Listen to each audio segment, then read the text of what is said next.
Hello friends, कैसे हैं आप लोग।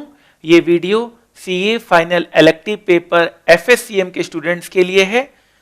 मैं ये इन्फॉर्म करना चाहता हूं कि MTP 2020 for November 20 exams and onwards issue कर दिए गए हैं इंस्टीट्यूट द्वारा, और ये बहुत ही ज़्यादा इंपॉर्टेंट है आपके एग्जाम्स के लिए, और आपको ये मस्ट करके जाना है, चाहे आप नवंबर 20 एग्जाम्स के क्यों ना हो, चाहे वो आप आगे के एग्जाम्स के लिए क्यों ना हो। अगर आपने मेरे से क्लास ले ली है, अगर आपकी क्लास चल रही है या ले ली है, तो आपको करना है। और अगर आप अभी मेरे से क्लास लेने वाले हैं तो ऑलरेडी ये सब चीजें इनकॉर्पोरेटेड होगी।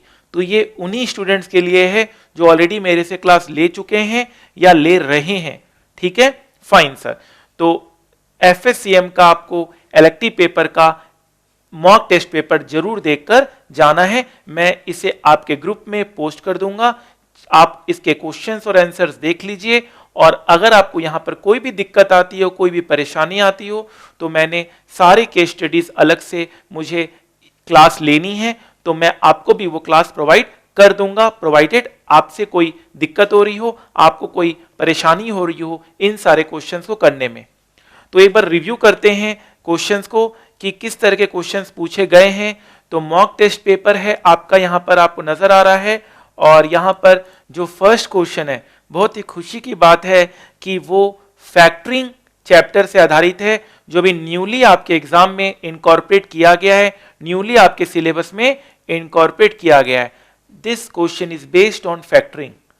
सो अच्छा है कि नए नए सिलेबस से नए नए पैटर्न के क्वेश्चंस पूछे जा रहे हैं, बहुत ही अच्छी बात है। नॉर्मली एफएससीएम के बच्चे डर जाते हैं रेगुलेशंस को देखकर, बट ट्रस्ट में रेगुलेशंस के एक क्वेश्चन आने हैं, उसके लिए हम अपने पूरे एफएससीएम को नहीं छोड़ सकते। ठीक है, और वो भी बहुत आसान होते हैं, उसमें भी आपको लिखना होता है। आप मान के चलिए कि मेन जो हार्डकोर एफएससीएम है, वो जो मेन चैप्टर्स हमने किए हैं वो है रेगुलेशंस। डेफिनेटली आप जब भी कैबिन, जब भी आप ऑफिस जाएंगे तो रेगुलेशंस तो आपके पास ही रहेगा। तो फैक्टरिंग के एक बहुत ही इंपॉर्टेंट क्वेश्चंस और प्रैक्टिकल क्वेश्चंस पूछा जा रहा है, जिसमें आपको पूरा पूरा मार्क्स मिलेगा। इस तरह के प्रैक्टिकल क्वेश्चंस भी हमने क्लास में कवर किए हैं। मतलब इसमें उतना स्कोप है जो एसएफएम में था, जहां पर आप हाई स्कोरिंग लाने का सोच सकते हैं, इसमें भी उतना ही आप हाई स्कोरिंग लाने का सोच सकते हैं। और जहां पास्ट ट्रेंड से नजर आता है कि highest scoring, highest passing percentage अगर किसी भी इलेक्टिव पेपर में है, वो एफएससीएम और रिस्क मैनेजमेंट में है। ठीक है सर, तो ये first question was based on factoring. ठीक है sir, no problem at all.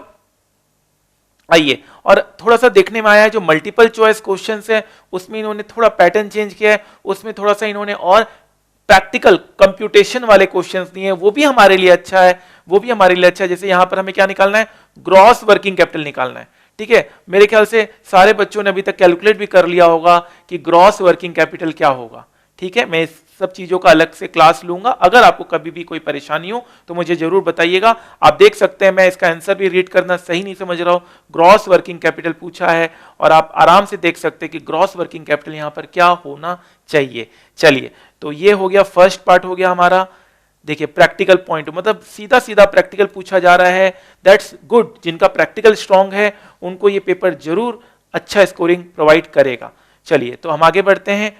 Case study number 2। Case study number 2, again ये खुशी की बात है कि ये जो केस स्टडी है वो आपका आया है सीडीएस चैप्टर से, और जहां पर हमने क्रेडिट डेरिवेटिव चैप्टर किया था, जो भी वो भी एक नई वैरायटी ऑफ चैप्टर है, उससे ये क्वेश्चन पूछा जा रहा है। Credit default swap, credit default swap से क्वेश्चन पूछा जा रहा है। ये भी आपके लिए बहुत ही इंपॉर्टेंट है, जो कि मैंने आपको क्लास में ऑलरेडी कवर कराया था। ठीक है sir, no problem at all. आगे बढ़ते हैं। Case study number 3। Case study number 3 आपसे पूछा गया है लीजिंग चैप्टर से। अगेन न्यूली इंकॉर्पोरेटेड चैप्टर है लीजिंग। खुशी की बात है कि इन सब चैप्टर से, ऑपरेटिंग लीज, ये सब चैप्टर से क्वेश्चंस पूछे जा रहे हैं। आप डेफिनेटली इन सब क्वेश्चंस को कर लेंगे, क्योंकि इन सब का प्रैक्टिकल मैंने आपको क्लास में करवाया है। ब्रेक इवन, लीज, रेंटल मैंने आपको कैलकुलेट करना सिखाया है। मैं खुशी की बात सबसे ज्यादा पता है क्या है, कि प्रैक्टिकल ओरिएंटेड क्वेश्चंस, जैसे एसएफएम में आपको मिलते हैं ना, जैसे इंटर एफएम में थे आपके पास क्वेश्चंस, वैसे क्वेश्चंस हैं। तो इसमें तो आपको स्कोरिंग आना ही आना है। ठीक है, बहुत सारे लोग कंप्लेन करते हैं थ्योरी में कुछ वीक होते हैं, तो प्रैक्टिकल ओरिएंटेड क्वेश्चन पेपर है, और ये सारे क्वेश्चंस आपको क्लास में कराए हुए हैं। ठीक है sir, no problem at all. ठीक है, चलिए case study number 4। Case study number 4 आपका जो केस स्टडी दिया जा रहा है, that case study is from mutual fund chapter, ETF chapter. ठीक है, म्यूचुअल फंड चैप्टर्स की स्कीम्स के बारे में है, इसके बारे में हमने बहुत ऑलरेडी केस स्टडीज किए हुए हैं, तो ये केस स्टडी भी आपसे हो जाएगा। चलिए sir, no problem at all. और ये सब शार्पेज रेशियोज वगैरह जो भी है, ये सब चीजें मैंने आपको क्लास में करवाया हुआ है। चलिए आगे बढ़ते हैं, और लास्ट केस स्टडी है आपका रेगुलेशन। देखिए अभी तक जितने भी चारों थे, ठीक है, म्यूचुअल फंड भी हमारे मेन चैप्टर में है, तो मैं उसको भी रेगुलेशन नहीं मान रहा हूं। एक बार एक ही रेगुलेशन का क्वेश्चन आया है, that is insider trading. 12 page का रेगुलेशन है, 12 से 15 पेज का रेगुलेशन का चैप्टर है। मोस्ट सिंपल रेगुलेशन जो इनसाइडर ट्रेडिंग, बायबैक, ये दोनों तो बहुत ही सिंपल है। म्यूचुअल फंड थोड़ा सा लेंदी हो सकता है लेकिन सिंपल है। बाकी एक आईसीडीआर और एलओडीआर, वो तो आपने लॉ में भी पढ़ा होगा, तो इसका मतलब एफएससीएम में कोई दिक्कत एज सच है ही नहीं। ठीक है, तो ये आपका इनसाइडर ट्रेडिंग का है, इसमें कुछ रेगुलेशंस वगैरह लिखने पड़ेंगे। इनसाइडर ट्रेडिंग जो चार्जेस हैं आप देख सकते हैं, इनसाइडर ट्रेडिंग रेगुलेशंस है, वो आपको रेगुलेशन से देखकर लिखने हैं।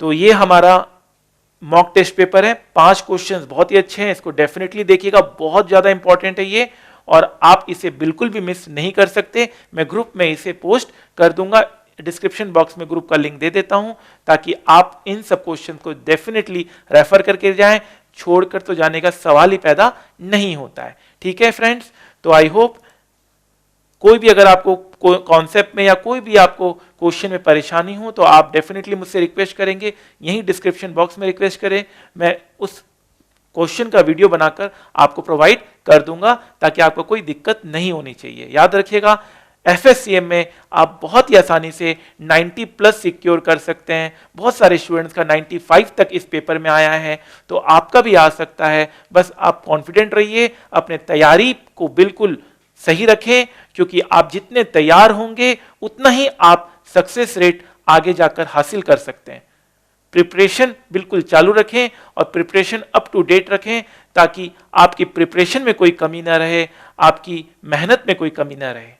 इसी सोच के साथ कि आप हमेशा अच्छा मेहनत करोगे और पॉजिटिव सोचोगे, मैं इस छोटे से इंपॉर्टेंट क्वेश्चंस के वीडियो को यहीं ऑफ करता हूं। Thank you so much.